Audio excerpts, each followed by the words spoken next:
I'm Nate Burgess. I'm Sean Watson. I'm Phil DeLuca, and we are commanderin. Hey, little Phil, how you doing, buddy?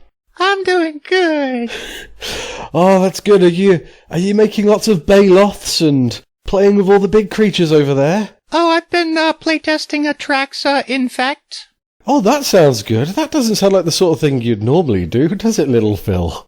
No, I have to fight those Phyrexians with fire. Fight Phyrexians with fire. The enemy of your enemy is your friend, is that what you're saying? So you're your own friend? Oh, yeah. So, how do you sleep at night, little Phil? Oh, I don't. I toss and turn all the time. Mummy Phil and Daddy Phil putting you into therapy? Good. I am unfortunately going to tell everyone Big Phil can't be here. Oh. But, yeah, I know. But thanks for listening, and we are commanderin. Here is some music playing.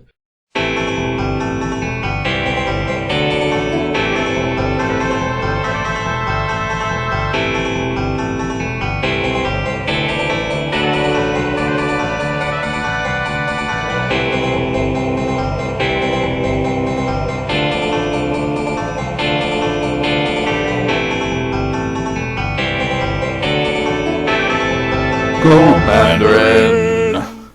Hey everybody, thanks for listening. We are going to put a spotlight on community issues, but never ever talk about three banned topics: religion, politics, and Hearthstone. Remember to head over to join our Patreon community at patreon.com/commanderin.mtg, and by donating as little as $1, I believe that's $1, a show, you'll get to be part of our competitions. You'll get automatic entry to all our competitions, won't you, Nate? Probably, yeah. And you will also get to get hold of some exclusive content that hopefully we'll be bringing you some exclusive Q&As with Magic creators soon. Oh my goodness. I know, that sort of stuff. Very, very cool. And if you pay $10 or more, you can get access to our show plans, part of some of our questions and answer sort of sessions we're doing.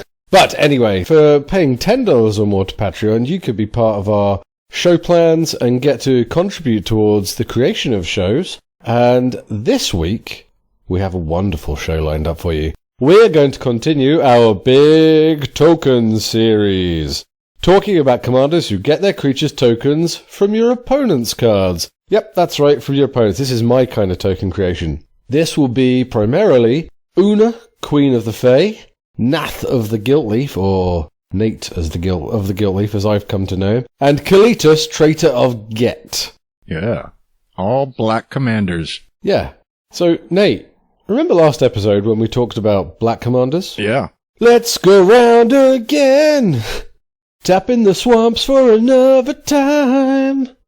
All right. But first, we're going to bring you a new semi-regular feature, which will be an when-needed feature, which is going to be Rules Rodeo.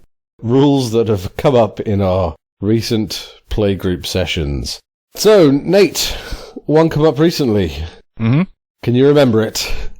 Let's see. I think there was a Tree of Perdition involved, and an Exquisite Blood involved. Yes, and the same thing happened again with a Magister Sphinx being involved and a Tainted Sigil. Right. Yeah. So the question is, if you have something that just sets someone's life total, does that count as life lost? Or maybe in life gained in some situations? The answer is yes. Yes, it does. Yep.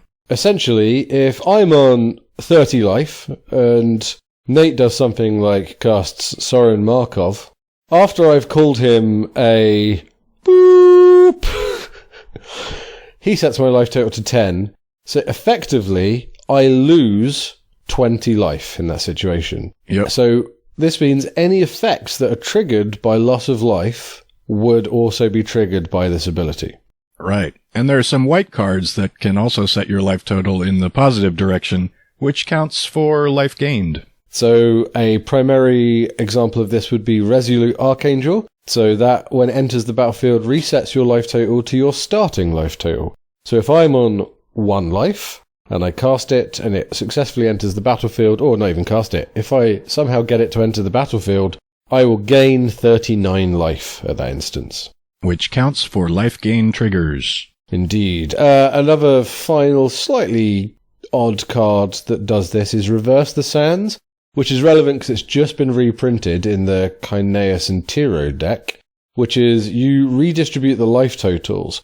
So how that works is you decide who's going to have which life total, then everyone gains or loses life to bring them to the correct life total after the spell is resolved.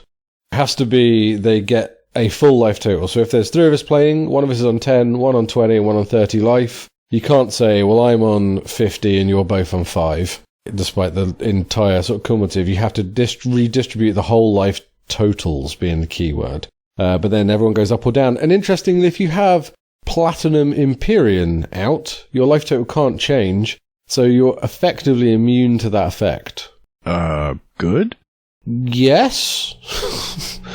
If you're on like 100 life or something. So if I'm on 10 life and you're on 20 life and I cast that spell, I have a choice of either staying on 10 life and you on 20 life, or making you on 10 life and me on 20. You redistribute the entirety of the totals. Oh, wow. Okay. Yeah, you don't like get a pool of life that is a sum total of everyone's life totals and then drain it out. You redistribute the big chunks. In a 4-player game, there are 4 totals and each player gets one of those totals. All right. Yes. To summarize it quickly, if something would change your life total in a single hit, but without doing damage or specifically saying life loss or life gain, you gain or lose life to give you the appropriate amount and it will activate triggers. And I'm sure, because rules questions come from our playgroups all the time, our semi-regular feature, Rules Rodeo, will be one you hear quite a bit of. And we might have another one coming up in this episode. Indeed. So, have you been playtesting anything recently, Nate? I've been trying to figure out who works with Vial Smasher, and I think it's going to be one of the Simic partners. So, I lost to it Vial Smasher and Kaideli recently. Yep. It was basically trying to do what my Kaideli and Ikra Shadiki deck does, but instead of having Eldrazi, it had big X spells. Yeah, those work. Yeah. They do work with Vial Smasher. When you cast a spell and Vial Smasher's out and you have an X spell, then it counts X in that mana cost. I had to check that. I wasn't sure about that one. So that's cool. That covers what I've been playtesting as well, which is Kaideli and Ikra Shadiki Sultai Eldrazi. So it has 2 lines of attack. 1, early game, you are just ramping and trying to gain some life off using Ikra. Late game, you play some Eldrazi and do what Eldrazi do best. Annihilator! Or, alternatively, once you get to that late game, you gain a load of life with Eldrazi and Ikra, so it's just a nice bonus to keep you in the game. You can draw a bunch of cards by sacrificing the Eldrazi to things like Greater Good, or some of the green effects that let you draw cards for creatures' power and stuff, and then Mindgrind / Villainous Wealth out for the win. Yep. Which is I learned it from watching you! Yeah, you did. Yeah, I've been thinking about Ikra Shadiki with white so I can get Duran the Siege Tower working. Ooh, lots of big butts on all those guys. I like those. Yeah. Do you, Nate? Honestly. Would you lie about that, though, Nate? Nope, I can't. No, you can't deny it, can you? When a tree folk walks in with a itty-bitty bark, etc., etc. So, yeah, and I'm intrigued to know what listeners are doing. I've been trying to find a good partner to go with Timna the Weaver, and I'm not sure what it should be. Yeah, I'm not a big fan of Timna. I think Davos is probably better. Davros? Ravos, not the Doctor Who villain.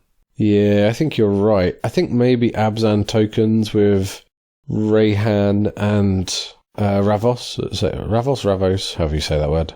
Possibly is one to do. I've never ever built a token deck, so that could be one to do. Well, does Oona count?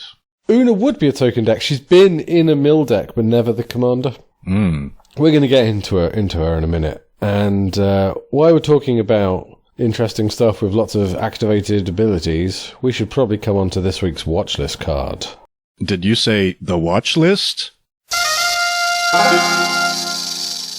The watch list.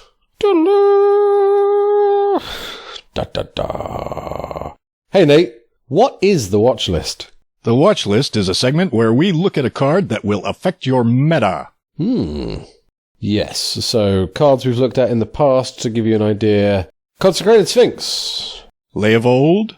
Deadeye Navigator. Yep. We should probably name one that isn't blue. Ulamog. Sorin Markov. So big things that when they get into your meta, everyone's decks kind of have to adjust to deal with them. But this week we've got a funky little artifact, which is, Nate? Rings of Brighthearth. For 3, an artifact. Whenever you play an activated ability, if it isn't a mana ability, you may pay 2 generic mana. If you do, copy that ability. You may choose new targets for the copy. What is a mana ability, Nate? Can you do a definition off the top of your head? A mana ability is an ability that generates mana. Indeed. For example, tapping a land, or a more interesting example, tapping Selvala Explorer Returned. Although it does a load of stuff, it also puts mana into your pool, so it is a mana ability. Wow. Bet you didn't know that, kids. Well, some of you probably did, but there you go. Which means it doesn't use the stack, which means Parlay with Selvala can't be interacted with the stack. But that's a different watch list. So, activated abilities. Copy it. Choose new targets. Why is this a watch list card? That seems fine, doesn't it? No one plays with activated abilities in our format, because unless you've got red and haste, most of them are tap abilities, and you just die, don't you? No, there's a bunch of things with activated abilities. Like, Ailey Eternal Pilgrim? Have you heard of that one? Once or twice, yep. Those of you playing the drinking game, take a shot, yeah. Oh, yeah, gotta add her on there. Oh, well, I think it should be whenever Sean mentions her, because I think I have a problem. Oh, okay. Yeah. Ailey Eternal Pilgrim's a very good one, so you get double life gain, because the sacrifice is a cost, which means it's not part of the activated ability. It's the cost to activate the ability. Right. Which is great. Both are abilities, in fact, the life gain or the double exile. Things like Trading Post or Endbringer. Oh, they're excellent ones. Very good examples. I'm trying to think of my favourite activated abilities on cards. It's good with Phoenix, because all your creatures gain an activated ability. Oh, wow. Which basically means you double your mill. Wow. If you just need to kill someone and you've got, 10 or 20 power of creatures on the table, tap them all, plus some mana, and mill out most of their deck. Man. Yeah, it's a good one. It's a good one. So that still doesn't seem too broken, though, Nate. Why should this be on the watch list? So, later in this episode, we're going to talk about Oona, Queen of the Fae, and she's very mana-hungry. She eats your mana. She spends your mana. But the thing is, there are a couple of artifacts with the word monolith in the name. Basalt monolith and Grim monolith. Now, both of these do tap to generate mana, but they don't untap normally unless you use the activated ability to untap them. Yeah, which is very distinctly a second ability on the card, not part of the first ability. Right. Which is tap for mana, yeah. You're effectively tapping each monolith twice, which means you generate more mana than it requires to untap it. So, if you have Rings of Brighthearth and one of these monoliths, you can have infinite mana. Yeah, this is a classic infinite mana loop combo. The Rings of Brighthearth unlocks it. I used to put it into a Garve deck, but then took it out because he's got a bunch of activated abilities and also is mana hungry. I can't remember. I think I just took it out because everyone just returned to... Basically, people held a Crozan Grip or a Return to Dust. Oh, yeah. For whenever they... Sean's playing his Garve deck. Someone got the Disenchant ready? Okay, cool. So, basically, any artifact that allows you to go infinite should be you should be wary of. Ashnod's Altar's another good one, can go infinite with certain commanders like Breya, who we'll discuss in the next few episodes. And anything where you can put more mana, spend less mana to get more mana out and do it over and over again. Dirty, dirty, dirty thing. Do you get twice the mana with each sacrifice on Ashnod's? With Ashnod's, with Breya, you need 3 cards. You need Breya, Ashnod's Altar, and Nim Deathmantle. So Ashnod's Altar is sacrifice a creature, gain 2 colorless mana. Nim Deathmantle is pay 4 mana when a creature dies, and you can put it from the graveyard back into play attached to Nim Deathmantle. So Breya comes in, puts in her and 2 Thopters. You sacrifice her and one of the Thopters for 4 mana to put her back in with the Nim Deathmantle, netting you 1 Thopter. So if you can create infinite Thopters, you can create infinite mana with the Altar, which allows you to infinitely Lightning Bolt everybody. But how does Rings of Brighthearth come in? Oh, it doesn't. I'm saying there are Rings of Brighthearth is in that sort of select group that goes over an edge because it makes infinite. I mean, if you have Rings of Brighthearth, you can sack 2 artifacts to double Lightning Bolt people, or give a creature -8/-8. I would absolutely put Rings of Brighthearth into a Breya deck. Just doubles up her efficiency. So sacrificing the creatures is part of the cost of the ability. The cost is pay 2 mana and sacrifice 2 creatures. Okay. Then you get one of her 3 abilities. You don't copy the cost. For example, if I had, think of an activated ability that cost mana, Erebos out, which was pay 1 and a black and pay 2 life, draw a card. If I had Rings of Brighthearth in with him, I wouldn't have to pay 4 life and 4 black. I would pay 1 a black, 2 life, and 2 colourless. That would copy the ability, draw a card. Doesn't copy the costs of the ability. Because everything to the left of the colon is the cost, which is free. Indeed. And that's the bit you're copying. You're copying the activation, not the cost to activate. Okay. Which is why Rings of Brighthearth are so good. Oh my god, I sound like quite knowledgeable about rules this week, Nate. Indeed.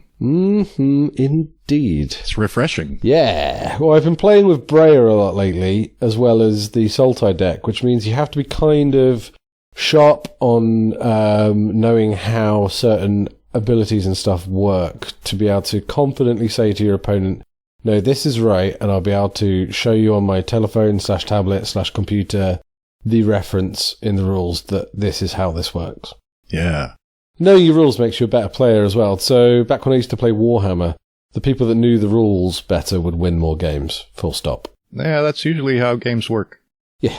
But then there's an art to not being enjoy your bleep there. There's an art to not being when you tell someone they've got a rule wrong. Just be polite and say, I think you got that wrong. God knows we all get rules wrong from time to time. And when you get it wrong, what's it like to be told, you're wrong, you can't do that? Or is it better for someone to say, just think you got that one wrong there, buddy. Let's just check the rule on that. Yeah, see, that whatever you're doing wrong is wrong. And just be nice. Mm-hmm. I felt that's good advice for life, isn't it? Just be polite and decent. Rules lawyer smash! Rawr.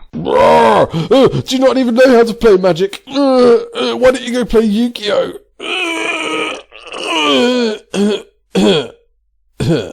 I don't wanna. But you don't even know that if I cast this, then this... Get off my table. So, Oona loves mana, but we should go over her infinite mana combos. Do you want to do it now, Nate, or do you want to... Yeah, while we're talking about infinite mana combos. So there's an enchantment in blue called Power Artifact, and it makes the activated abilities of that artifact cost less, and if you put it on one of the monoliths, then you get a net positive of mana. Yep. There's also a creature called Palancron, which when it enters the battlefield, you untap 7 lands. It costs 7 to cast, but if one of your lands generates more than 1 mana, or you've played a High Tide or maybe a Bubbling Muck in an Oona deck, then you can generate more mana. Oh, what Nate's forgotten to mention there is you can return Palancron to your hand for 2 blue and 2 colourless. That's right. Or 2 blue and 2 generic, should I say. Yes, you can. You can just keep looping it back and untapping all your land. If you have a Cloudstone Curio and the Palancron, and you have some kind of clone, you can do tricks there where you cast the Palancron, untap your stuff, then you cast a clone of the Palancron, untap your stuff, return the Palinchron to your hand with the Cloudstone Curio, and then just keep going back and forth between those. Yeah, clones are fairly rare, though. They've not been printed very often, have they? Oh, just one a set. Forever. You can also use that combination, not just the Palinchron, you can maybe do it with a Great Whale or a Peregrine Drake, since they have a similar enter the battlefield, untap a certain number of lands effect. Cloud Fairies, if this is an Animar special rather than Oona, but Cloud of Fairies, you can do it if you have any way of bouncing the cloud back to your hand for free. Cloud of Fairies untaps 2 of your land, so you can just pay 1 blue, put Cloud in, untap 2, bounce it back to your hand, rinse, repeat. Yep. Yeah, it's good. So, Nate, we're talking about Oona a lot, but we should probably go into our main topic and actually talk about Oona. Okie doke. So what does Oona do, Nate? Oona, Queen of the Fae, costs 3 generic mana and 3 of these hybrid blue-black. I like hybrid mana. Manas. So you can pay either blue or black for any one of those 3. She's a legendary creature, fairy wizard, 5/5 with flying. I like that. Nice. Yep. And here's a thing. She's got an activated ability. Oh, it's a good one as well. If you pay X and just a single one of these blue-black hybrid manas, choose a color. Target opponent exiles the top X cards of his or her library. For each card of the chosen color exiled this way, put a 1/1 blue and black fairy rogue creature with flying onto the battlefield. Oh, and lands are not colored, by the way. So how do we exploit that other than infinite mana? Because obviously, if you've created infinite mana, we should just say it now, you exile everyone's decks. For essentially 3 blue or black, hybrid blue-black, if you're playing in a 4-player game. Hey everyone, you know those decks you like so much? Put them in the exile zone. I like that. Yes. So other than that, Nate, your observations. You do have to ramp your mana. Ramping mana is very important in an Oona deck. Yeah, so there are good ways of doing that. The most obvious way, the most common way, is Cabal Coffers and Urborg Tomb of Yawgmoth will give you an absolute bunch of mana. And then Nakana Revenant, Cryptghast. Hey, we're talking about black stuff again, Nate. Doubling your mana those ways. I find that Liliana of the Dark Realms is a planeswalker that everyone kind of ignores, and then suddenly it ultimates, and everyone goes, What happened there? You're like, ha ha ha ha ha ha ha.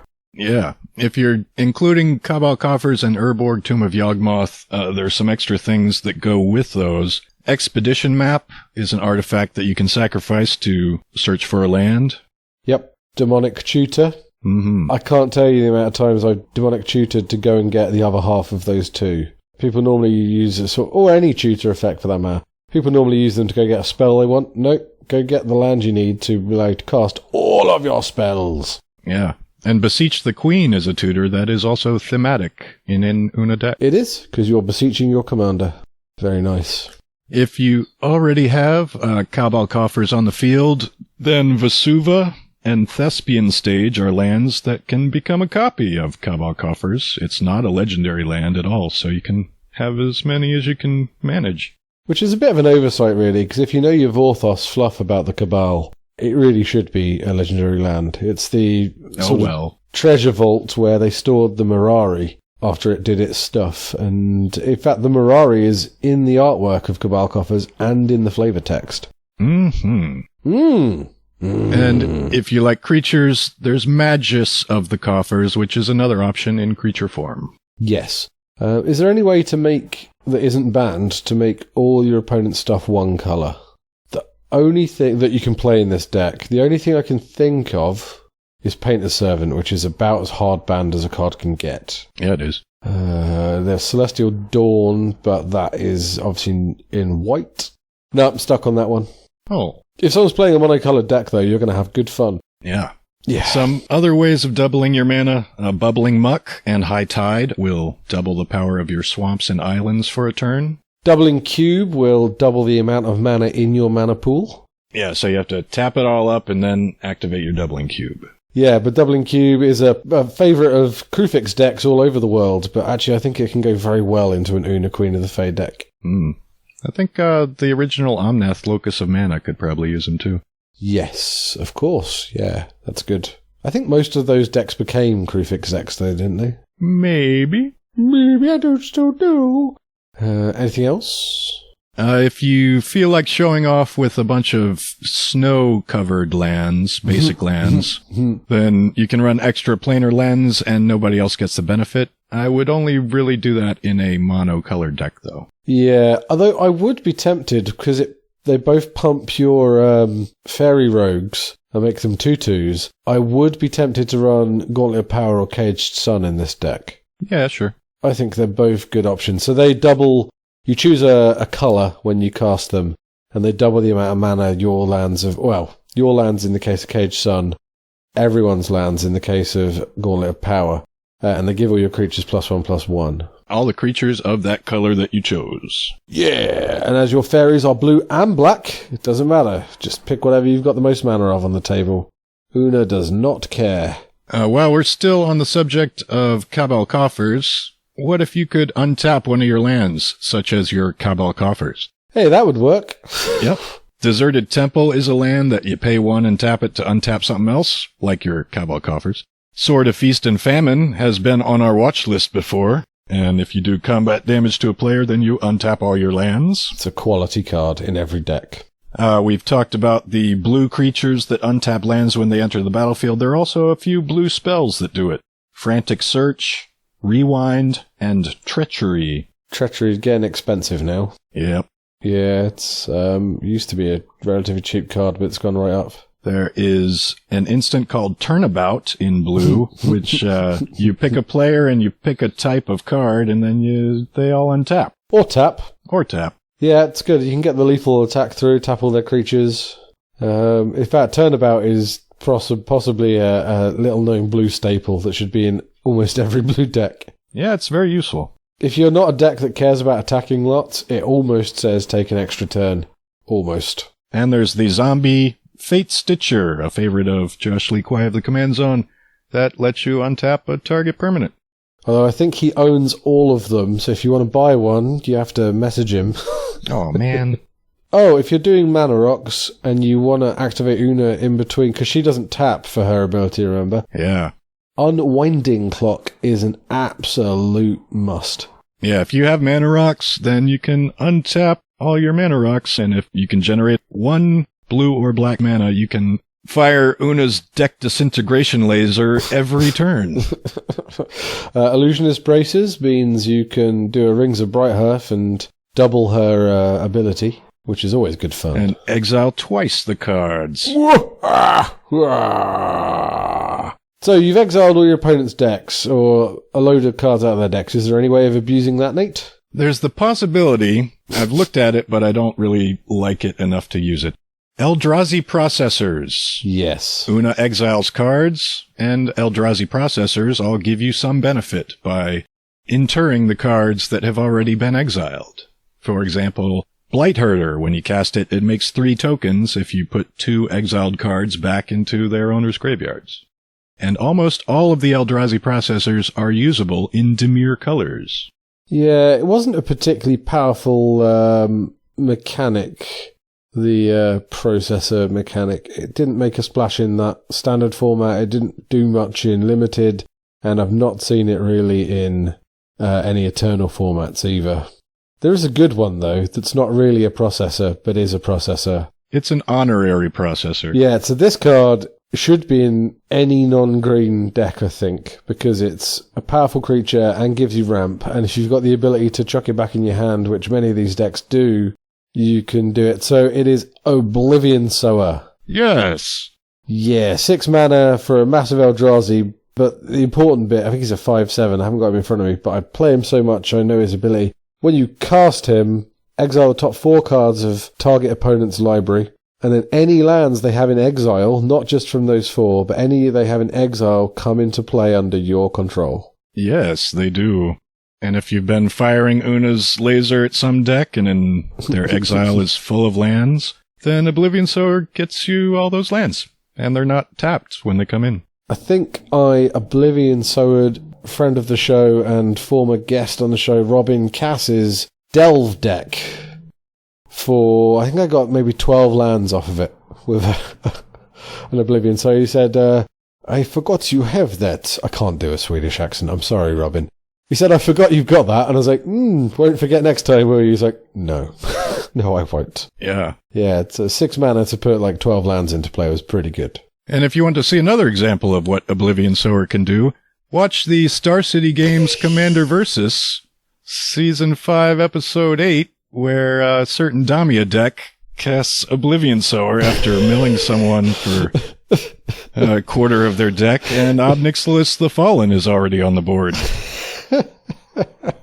We should really promote that. We'll put the link to it in the show notes. I know we might have said it before, but Nate submitted a deck for the Star City Games Commander Versus series, which is a long-running series where they get 4 guys to play a game of Commander, record it, and sort of commentate over their own game as they play.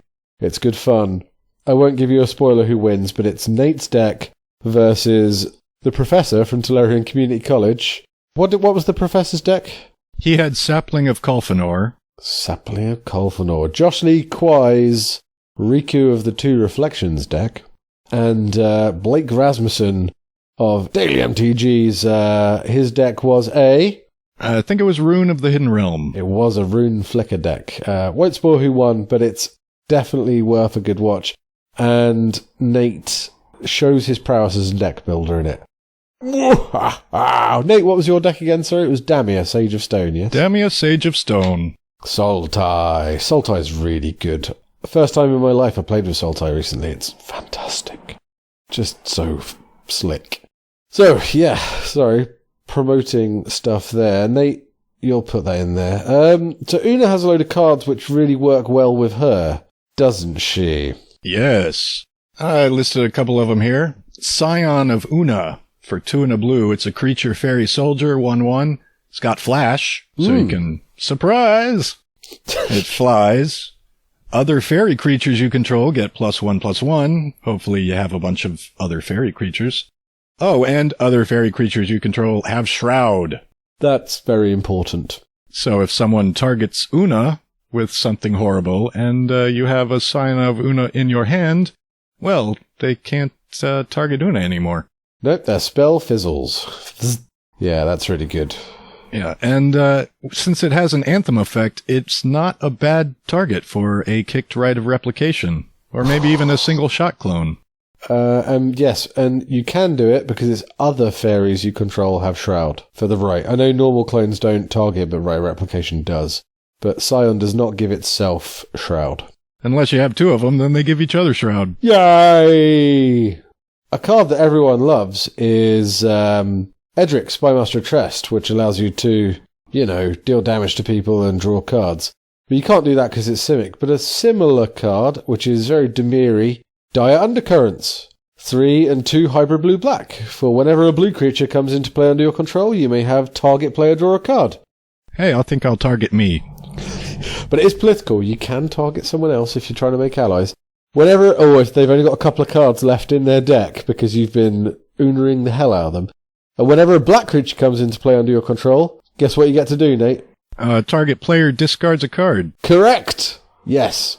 Which means your Oona becomes, every time one of those blue-black fairies comes in, someone discards a card and you draw a card. Yeah. Win-win-win. So it's kind of like a Leovold deck in that sense.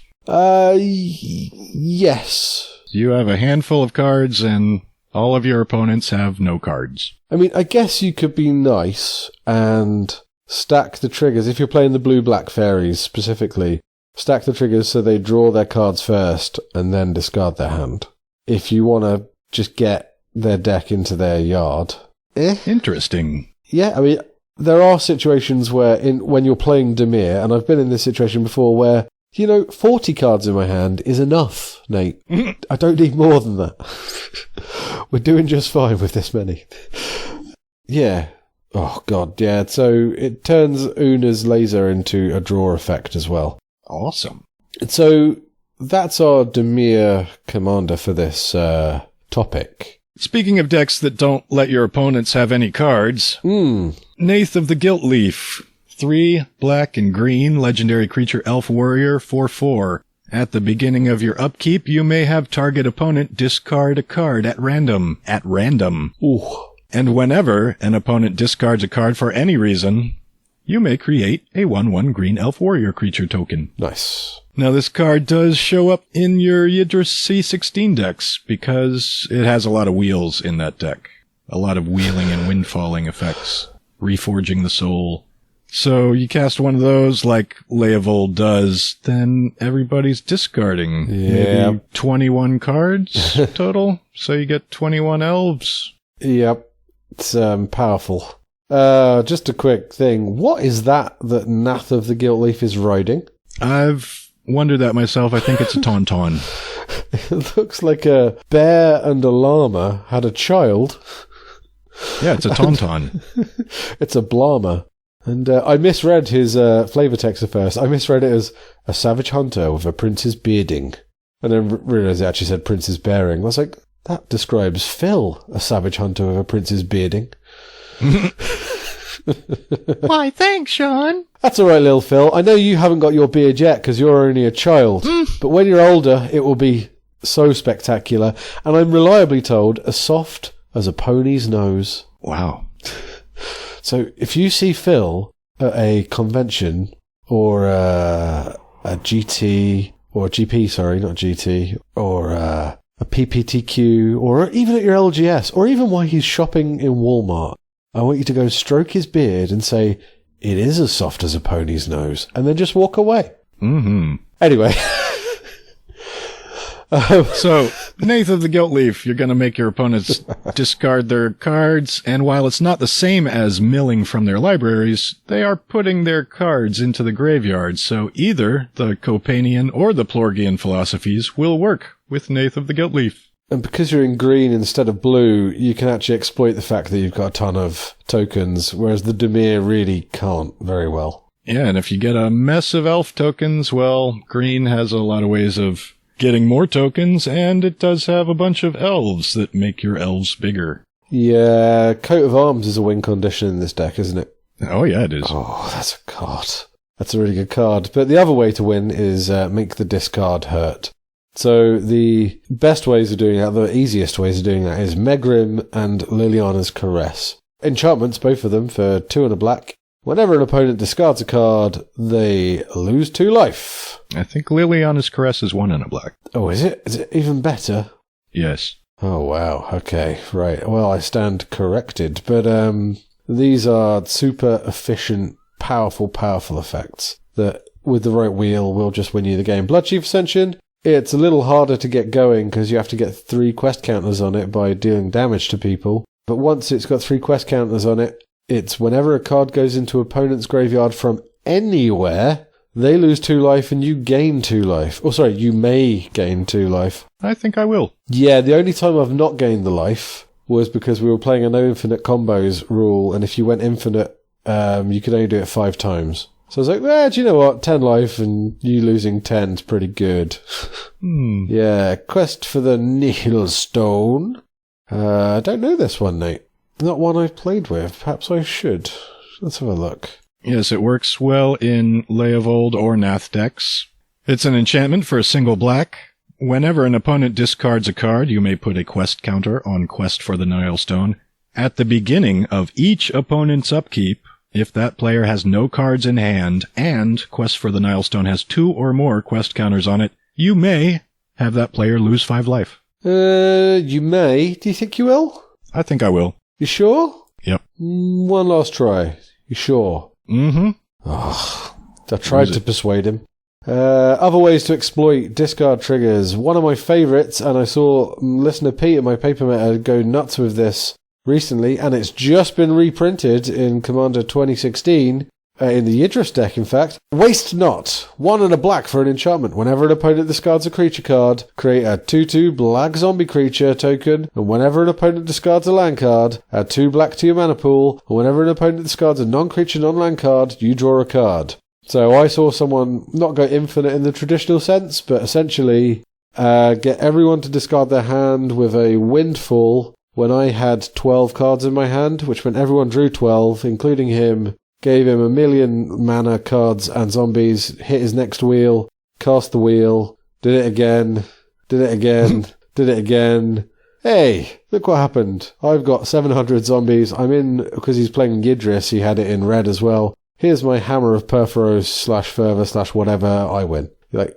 well, bravo. It's one of those where you had to stand back and clap and just say, yep, I approve. I approve wholeheartedly. So waste not, crazy card, especially in any discard-focused deck. Yeah, and moving on to artifacts, there's Geth's Grimoire. For 4, whenever an opponent discards a card from his or her hand, you may draw a card, and I think I will. Yep, it's a good one. A very good one. And it goes well with the next card, Words of Waste. And it's an enchantment for 2 and a black. Pay 1. The next time you would draw a card this turn, each opponent discards a card instead. So if you have both Geth's Grimoire and Words of Waste, then spend your mana and you get a bunch of draw triggers. And yeah, nobody has cards and you have a bunch of cards. And maybe you also have a bunch of elf tokens. Yeah, the next artifact's a classic, Memory Jar. Tap it and sacrifice it. Each player sets their hand to one side, draws 7 new cards, and then at the end of the turn, everyone discards that hand and picks up the hand they just had. Which obviously, you do it in your own turn, your opponents are going to have to discard a lot other than their instants, and that's if they have the mana to play their instants. Very, very effective. There's also Magus of the Jar, which is the same thing on a creature. Wow. Yeah. So, some ways to make your opponents discard. Cunning Lethomancer. I'm not going to read the whole cards for these. Yep. Cunning Lethomancer. Scythe Spectre. Stronghold Rats. Sadistic Hypnotist. I hate that one. That's a good one in Nath. I really hate that one. That turns Sadistic Hypnotist and Nath on the field at the same time. Turns all your opponent's cards into elves. Yep. Mind Slash. Larceny. Creeping Dread. Necrogen Mists. And maybe Painful Quandary. Yeah. It's got an edge to it, Painful Quandary, doesn't it? No one likes having that done to them. Now, if your Nath deck works too well, then your opponents never have any cards, and you stop getting elf tokens. So sometimes you have to include ways to get your opponents to draw cards. Like, Temple Bell is one that I like because you can control when they draw the card, and I'm going to do it on the end step right before my turn. Same for Miko Koro, Center of the Sea. There is an artifact called Anvil of Bogarden, which means everybody discards on their draw step. Which is now getting expensive, I noticed the other day. Yep, I think Leovold did it. Yeah, probably. And there's a land, Gaia Reach Sanitarium, where everyone draws and discards. Excellent.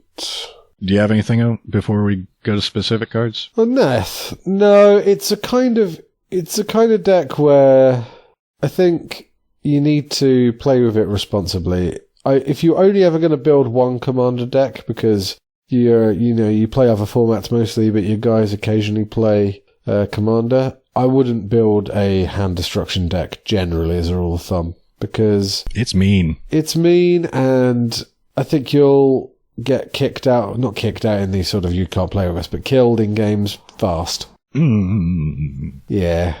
I don't enjoy playing against it. I consider it fairly close to stacks. Like, top deck Magic is almost as bad as I can't play anything Magic. At least it's not in blue, so it's got counterspell as well.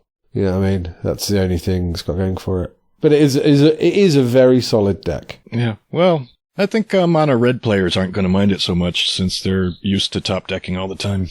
I think, what's it called? Nephalia Academy will upset this deck a lot. Aww. So if it's a land that whenever an opponent forces you to discard a card, instead you can put any of those cards on top of your library in any order. Yes, like Library of Leng. Yeah, you'll still get your discard triggers though, whereas with Library of Leng you won't.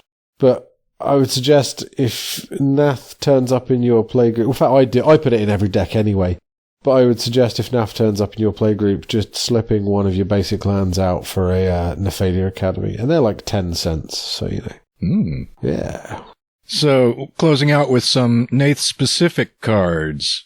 If you want to spend $12.50 for some reason on a flavor card, Gilt-Leaf Palace is a land that when it comes into play, you may reveal an elf card from your hand. If you don't, it comes into play tapped, and it can tap for black or green. Nice. So it's a flavor win, and it's a Golgari dual land that has a good chance of coming in untapped if you're using Elf Tribal. But I don't know if I want to spend more than $10 on it. Oona has a Secluded Glen that does exactly the same thing, but for fairies, but that tends to not be a fairy tribal deck. So you might want to put it in for flavour, and occasionally you'll luck out and put it in as a sort of poor man's Underground Sea. Yeah. So instead of a $12 card, you can spend 20 cents for what I think is a Nath-specific card, Shaman of the Pack. 1 black and green creature elf shaman for 3/2. When Shaman of the Pack enters the battlefield, target opponent loses life equal to the number of elves you control. And if you cast a wheel with Nath out, then they're going to lose 20 life when you cast your Shaman of the Pack. So, that's good. In the Vorthos, the story, the Gilt-Leaf elves of Lorwyn are basically elf Nazis, is that right? So they are obsessed with eugenics and beauty and making everything perfect. And because of that, they go and create genocide on anything they consider ugly, which is the Eye Blights. Which is another elf tribe. Also, anything that they consider ugly that lives in their forest. So the Boggarts and the Redcaps and basically, ugly things because they are perfect to Gilt-Leaf. Yeah. They're not very nice. I guess that's why they got the black in their green. If any of you are ever wondering why elves have black in their casting cost, thought that's a bit unvorfossy. That's any black-green elves. Nearly all the black-green elves that have ever been printed have been from the Plane of Lorwyn. And they're evil there. Yep. So, we did mention one other token commander, didn't we, Nate? Yes! Kalitas, Traitor of Ghet. Kalitas. It's about a $20 card. The prices have been spiking like crazy lately, so I'm not sure what's still accurate and what's not. But Kalitas is 2 black for a legendary creature, Vampire Warrior, 3/4 with lifelink. If a non-token creature an opponent controls would die, then there's a replacement effect. It doesn't die. Instead, it gets exiled. Ha ha ha. And you get a free zombie. Yeah, so according to TCG Player Mid, it is $21.95. Wow. Yeah, that has cycled out of standard. So he's got another ability that I don't use very often.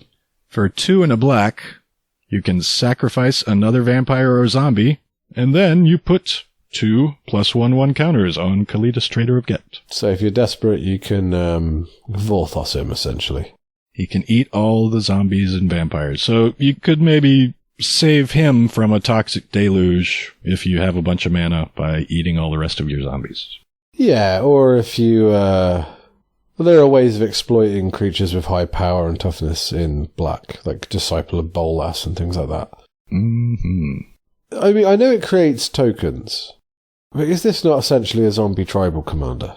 I do play it as a zombie tribal commander, and it has built-in Plurgian exile in the style of Anafenza the Foremost, but you get free zombies. Yeah. So I play it as a mono-black zombie tribal, plus board wipes, a lot of board wipes in my Kalitas deck. And he only affects your opponent's creature to graveyard transition, so your creatures still go to your graveyard, which could be handy if you're playing a zombie tribal. Yeah, it's very good. And then it's the usual token/tribal win cons that don't use green. So, as well, we've already mentioned it once, but Coat of Arms or Eldrazi Monument. What's the really cool one? Akroba's Memorial. That's a badass spell. That sort of thing to get your win. You probably don't want to use Leyline of the Void because that will switch off. You'll get no zombies from that. Is that correct? Yeah, Leyline of the Void is a replacement effect. The Leyline of the Void replacement effect will not have any of your opponent's creatures die. No, as Plane of Void is you get exiled when you get to the graveyard. Leyline of the Void is you get exiled instead of going to the graveyard. Yes. So, well, yeah, with Plane of Void, you would still get it because it says instead Sorry, it doesn't say instead, it says then. So you go to the graveyard, then go. When is the key word, not then. When you get to hit the graveyard, you then get exiled. So you still have hit the graveyard. Whereas Leyline says, you go to exile instead, baby. You never see the yard. So don't run Leyline of the Void in your Kalitas deck. But do run Planar Void. It's an important distinction, actually. That is a good highlight, that of something that all Commander players, particularly if it's not your normal format, that you should learn, which is replacement effects and triggered abilities. So replacement, particularly with Commanders going to the command zone. So if I have a Commander who only has 1 toughness, and I strap a Skull Clamp on him, unless I put it in my graveyard, it doesn't die, so I don't get to draw the cards. It goes somewhere else. And die or destroy means specifically to go to the graveyard from the battlefield. There are lots of things that don't trigger when a commander goes to the command zone that if you don't know the rule, you'll probably do in error. So putting to the command zone instead of the graveyard is a replacement effect. It is. That you can use on your commander. Correct. He does not ever see the graveyard, so therefore he doesn't die, and he doesn't trigger any dies or destroys triggers. Okie doke. Okay. You probably want to keep Kalitas alive, don't you? Yeah, Dark Steel Plate or some other artifact-based indestructibility like Shield of Caldra, maybe? Yeah. Those are helpful if you're going to be board wiping all over the place, because, it's nice to have Kalitas still there. If you put in Shield of Caldra, do you drop the other 2 in just for fun? No, I don't, actually. Actually, I don't really play with Shield of Caldra. I just have room for Dark Steel Plate. Okay. You probably want to run Edict effects, which is a reference to Diabolic Edict, which are cards which force your opponents to sacrifice their creatures. Oh, yeah. So Fleshbag Marauder, Slum Reaper, Merciless Executioner, Grave Pact, Dictate of Erebos, and Butcher of Malakir are the 6 that you will see all the time in Commander. Yeah, and we often see Sheoldred if we're playing against you. Yeah. I do own multiple copies of that card and put it in a lot of decks because it's awesome. Hey, Lil Phil, what do you think about Sheoldred Whispering One? Bad bug lady hurt me. I suppose now, Lil Phil, you'll have to start using her to teach the people that used her against you a lesson.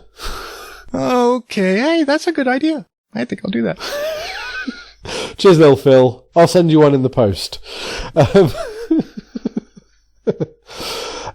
Classic black cards like Rise of the Dark Realms you probably don't want in this deck, but Living Death... Or Living End. You absolutely do want. Or Living End, yeah, they both do it. So they're the cards that put all the creature cards from everybody's graveyards back into play under their owner's control.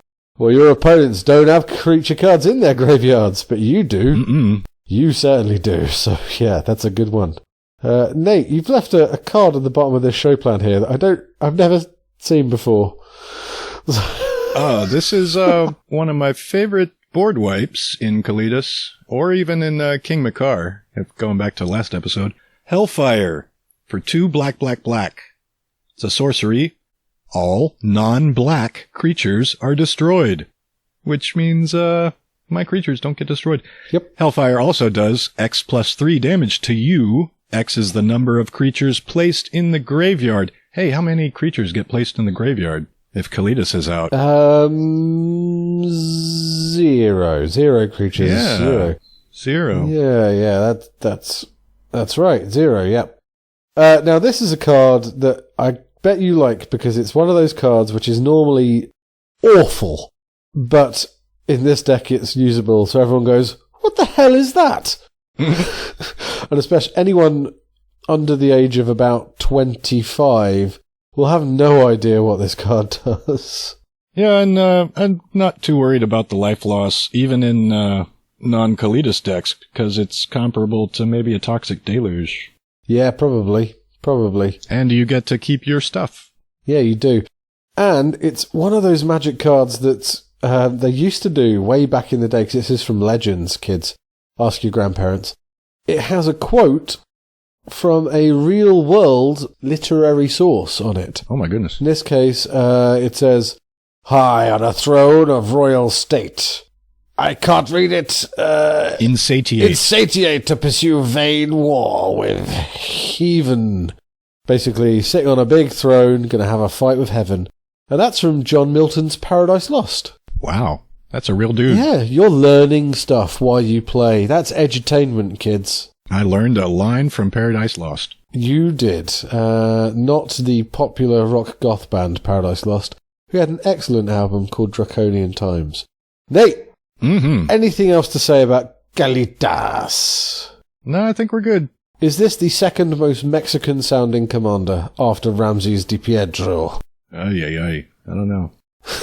Play your zombie anthems and get your zombie tokens and then swarm. Everyone likes a death baron. Yep. We did an episode on Zombie Tribal. We certainly did. Number 21 on Zombie Tribal, and you can learn some more cards in that one. So, any special card you'd like to give us this week, Nate, as a gentle nod? I will.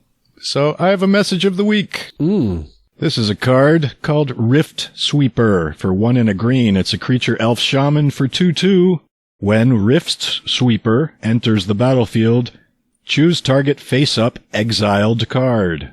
Its owner shuffles it into his or her library. So if you're playing against a Plorgian philosophy and you're crucial, oh, I need that card. It was my combo deck and it's focused all around that card and you exiled it, Nate. I hate that. Well, Rift Sweeper can bring it back into your library. Can I name an anti-Plorgian Dimir card? Sure. As a special show note of the week from me. Torrent Elemental. 4 and a blue for a creature elemental. 3/5 with flying. Whenever Torrent Elemental attacks, tap all creatures defending player controls. Now that's a good ability, I hear you say. That's not anti-Plorgian, I hear you say. Well, let me tell you its second ability. 3 and 2 hybrid Golgari. That's black-green kids making this a Sultai card. Put Torrent Elemental from exile onto the battlefield tapped. Activate this ability only any time you could cast a sorcery. I'm back. Back again. Making all my creatures effectively unblockable to one opponent. Man. Yeah, I love Torrent Elemental. I think it's one of them cards that I would stick in every Sultai deck just for the sake of having it, like Villainous Wealth. I'm playing Sultai, why wouldn't I have it? So, listeners, for a future episode where we are going to discuss things that would have been helpful for you to know when you started playing EDH, whether EDH was your first Magic experience or whether you came to the format fresh from already being a seasoned veteran on the Pro Tour scene. What questions and what information would have been good for you to know? If you can email it over to cast@commanderin.mtg.com, or you can tweet it at our Twitter, which is @commanderin.mtg. It will help me greatly for a future episode. All right. Thanks very much. Yeah. Thanks for tuning in, everybody. If you would like to support the podcast and all the good things that we put in your ears, head over to Patreon and give us a 5-star review on iTunes. You can also subscribe to our YouTube and like our videos. We love our listeners, and we are incredibly grateful to all the patrons like Andy Bentley, Jason Hill, and of course, the aforementioned Robin Cass, who I know we've spoken about before, but he recently had a child and we didn't thank him, so we're looking forward to seeing him raise the next generation of Dimir generals. Thanks, Robin. You're doing great work. Come and playtest with us, and if you donate $10 or more per episode, you can come join the Patreon chat we hold over on Facebook. Our theme song was allegedly created by... I did that. Yeah, Nate Burgess.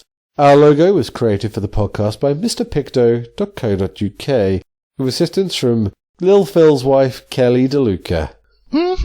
Cheers, Lil Phil.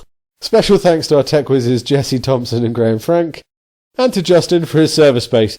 You can reach us by going to our website, which is commanderin.mtg.com. Our email is cast@commanderin.mtg.com, and you can find us on all the social media by searching for Commanderin MTG Podcast. Individually, on Twitter, I am at Copain26. I'm at Mr. Plorg. And Lil Phil? I'm at Ketjack. And Lil Phil, could you take us out, please? And that's our show. Go on, you go get some candy now. Go on. Yay, candy.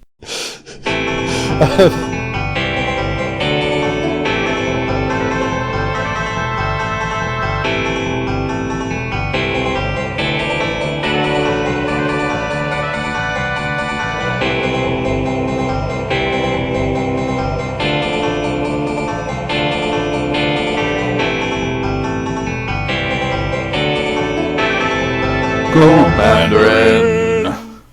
I'm reading this conversation you've got here about philosophies. I think we should talk about that now, Nate. Should we save that to the end, though?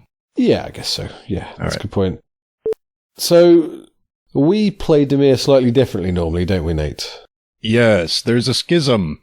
Ooh. After listening to our own Dimir-focused episode 57 with Patron Robin Koss, I have found that there are divergent philosophies within Dimir among our hosts.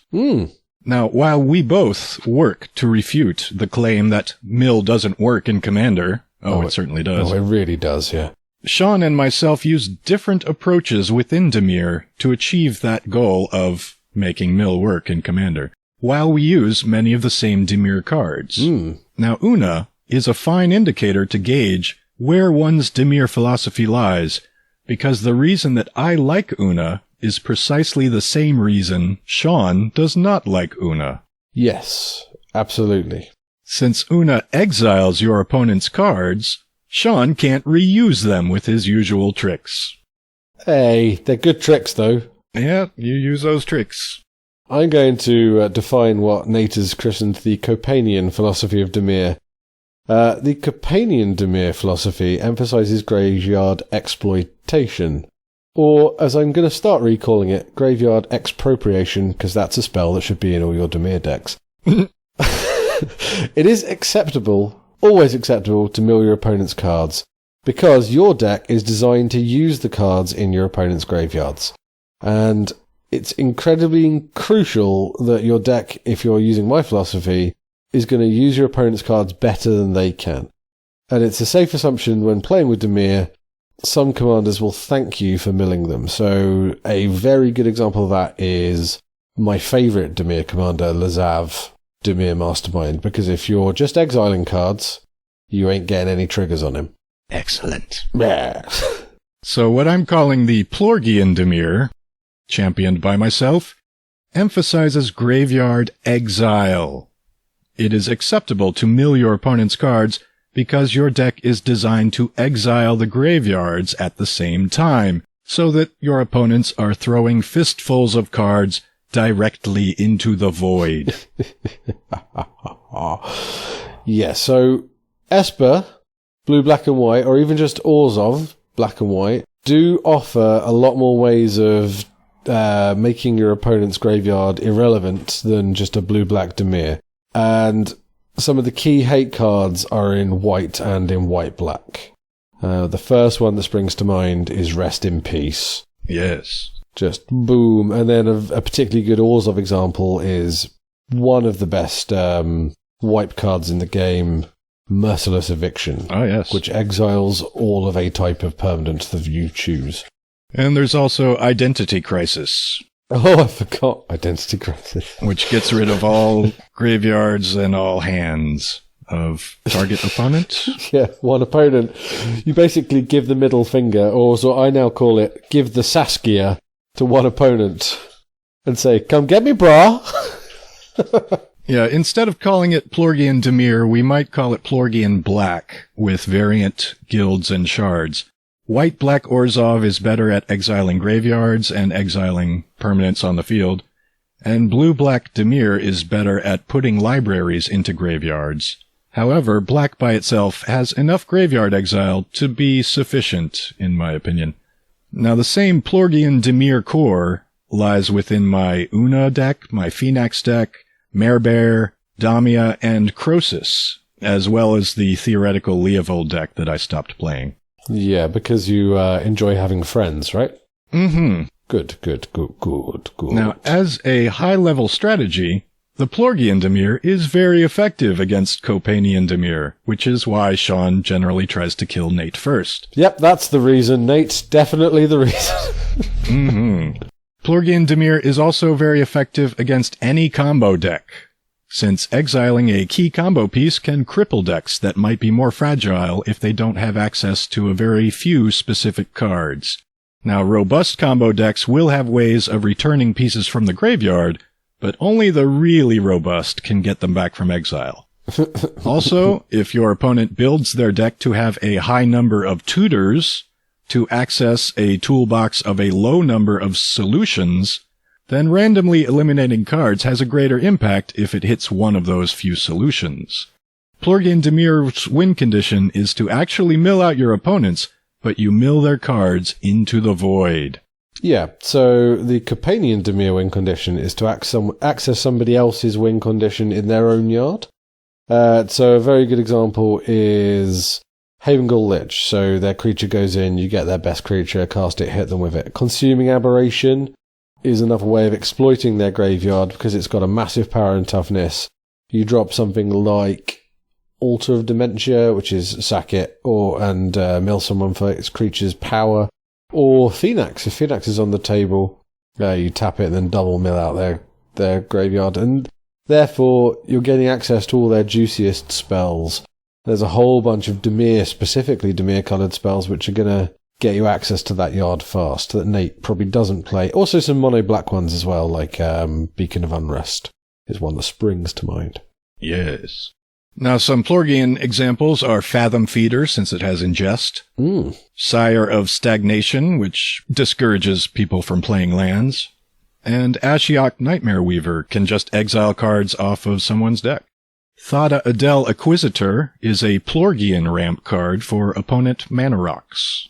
Yes, I bet Gonti is going to be in the Plorgian Dimir mill as well, because it exiles the best card off their top 4. Yes. So you're looking more at effects that are going to exploit your opponent's graveyard. So if you want to ramp, a very good card in the Copanian philosophy would be Geth, Lord of the Vault. Now, he allows you to cast artifacts from opponents' yards, so you get the best mana rocks that you've milled into their yard, or a Wormcoil Engine, or something obscene like that.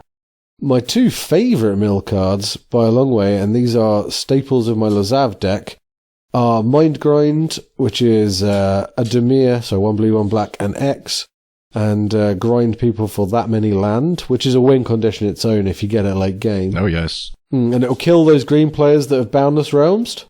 So, if they've got 20 of their lands out, you probably only need to mind grind for 10 to get a majority of their deck. This won't kill them, but it will get most of their deck gone. But my favourite is Traumatize, which is 3 and 2 blue. Target player puts the top half of their deck rounded down into their graveyard.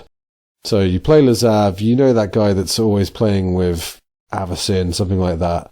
There's always a Kalia player, isn't there? Or someone. If there's a white deck, it's normally got Avacyn in it. You got a 50-50 chance of whacking it. If the worst card you're going to get is an Iona as your commander. Fun times. Yes.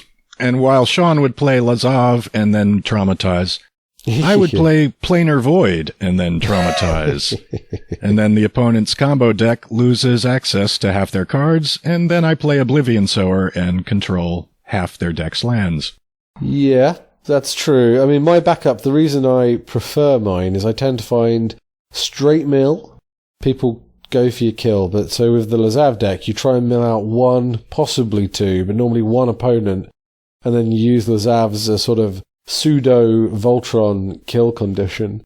When someone hits a Eldrazi Titan into their yard, that's how you kill that person with my mill, because I go, you're never going to mill me out, I've got an Eldrazi Titan. It's like, okay, the Eldrazi Titan still hits the yard before shuffling the deck in, so suddenly you've got a hexproof Ulamog as your commander. Man. See how well they deal with that. Not too well. Yes. So yeah, most of the creatures can work in both Copanian and Plorgian decks. So Nemesis of Reason, Mirko Vosk, the Mind Drinker, Phoenix God of Deception will win you games often. Saz deck, Lord of Secrets, if you feeling like you want to do him for flavour reasons, he's not that good. He takes a while to get good. Yeah, Swiftfoot Boots on him makes him pretty decent, but he's got to do a couple of attacks before he gets going. Staples in my deck, Rise of the Dark Realms is the best wing con. Rise of the Dark Realms is put all creatures in all graveyards into play under your control, and then if you've got your Altar of Dementia, you just sack the whole table to mill everyone's entire yards out often. Yeah, it's a good one. Living Death's a good one, especially if you can find a way of exploiting your own coming in triggers. Other ones I really like, Beacon of Unrest, which I've already mentioned, which is get a card out of someone else's graveyard and cast it. I particularly like Memory Plunder, which is possibly my favourite Dimir spell, so it might be my favourite spell full stop, which is effectively a instant speed board wipe for 4 mana.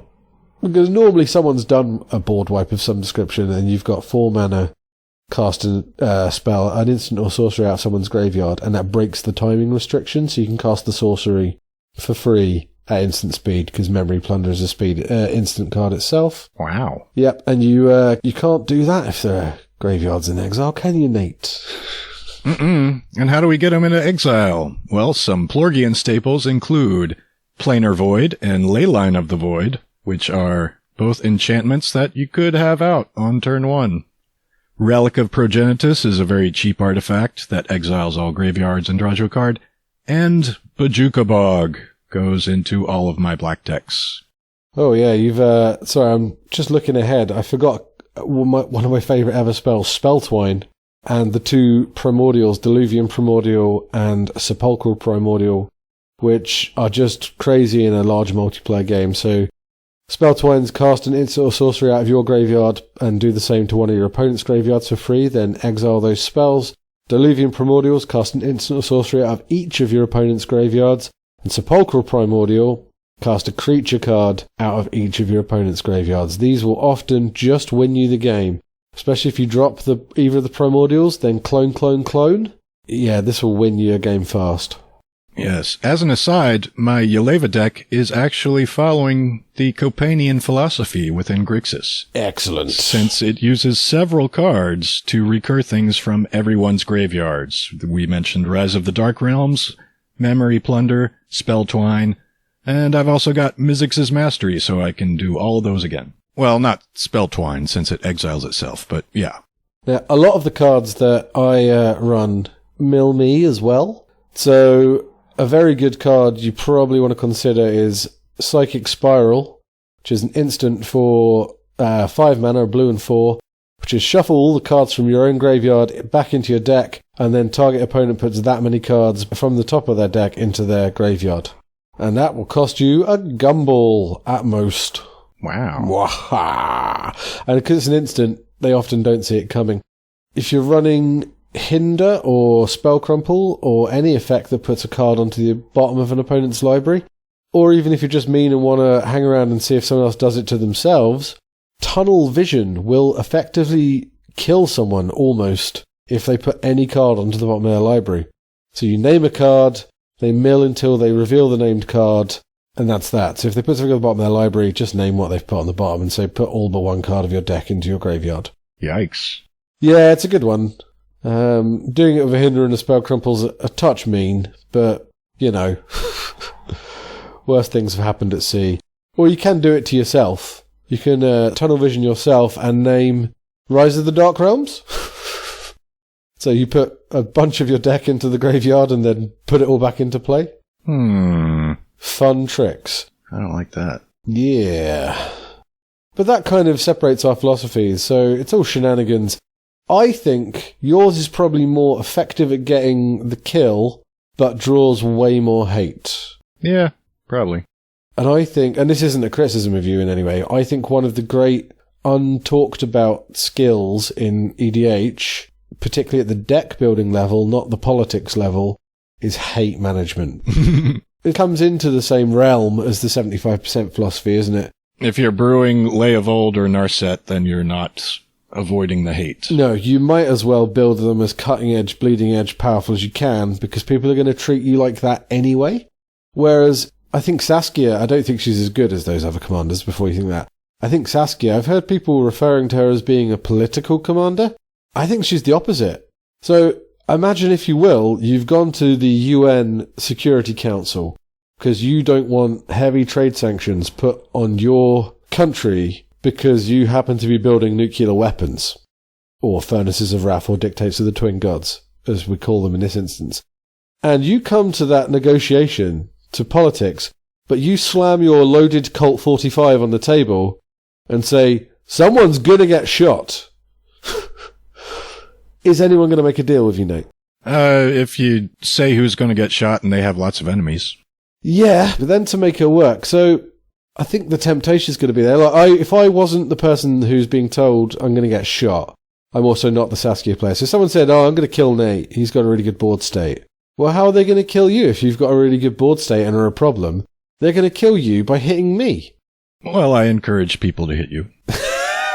Yeah, you do, but you're getting named as the extra player. You're getting named as the player who's going to take double damage, or at least, Do you see what I mean? It doesn't work as a political commander because it's too much threat right out there in your face. So you're comparing it to like Hydra Omnivore. Yeah, you drop a Hydra Omnivore, what does everyone... Do you say, don't worry, I'm only going to attack this person with a Hydra Omnivore? Everyone says, but I don't care. It's going to hit everybody, isn't it? You're actually only going to hit the weakest player at the table to guarantee it gets more combat damage through to distribute it around. Yeah, I will. Yeah, and bringing that back to our conversation about the Dimir philosophy, I think the threat of exile over the threat of, well, it's in my graveyard, I think will draw you more hate. But your decks are probably more efficient at winning. Cool. Maybe I think like that because I tend to play a lot of graveyard recursion strategies, so I don't mind stuff going into my yard. But I do mind stuff going into exile, Nate. Yeah, you do.